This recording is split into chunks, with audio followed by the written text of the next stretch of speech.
Waswahili wanasema kuimba kupokezana. Nikurudisha nyuma mpaka 2015 pale Liverpool ilivyoteseka, ilivyopigia makofi ya heshima klabu ya Chelsea. Hiyo ilitokea mara baada ya Chelsea kuwa bingwa wa ligi kuu ya Uingereza.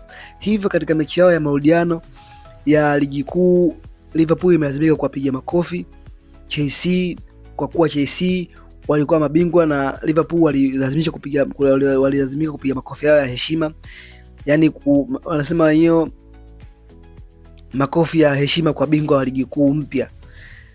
Na licha ya mechi hiyo kuisha kwa ushindi wa sare ya 1-1, ambaye goli la John Terry upande wa Chelsea na goli la Steven Gerrard upande wa Liverpool, lakini kabla ya mechi hiyo tukio kubwa lilikuwa ni kupigwa makofi kwa Chelsea na Liverpool. Lakini baada ya miaka 10 mbele, katika uwanja huo huo wa Stamford Bridge, uwanja unaotumika na klabu ya Chelsea imelazimika kuwapigia makofi Liverpool mara baada ya Liverpool kutaanza kwa mabingwa wa ligi kuu ya Uingereza.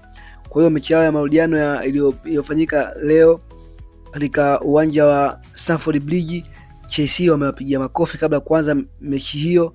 Liverpool wamepiga makofi na Chelsea, makofi ya heshima kwa wao ni mabingwa wa ligi kuu msimu wa 2024-2025. Kwa hiyo Liverpool wenyewe wanasema hiyo ni kisasi, hiko ni kisasi, kwa sababu miaka 10 nyuma waliwapigia makofi Chelsea pasipo na kupenda, lakini leo Chelsea wamepiga makofi Liverpool pasipo na kupenda, tena kwao wamepiga makofi Liverpool. Kwa hiyo hiko wenyewe Liverpool wanasema hiko ni kisasi kikubwa.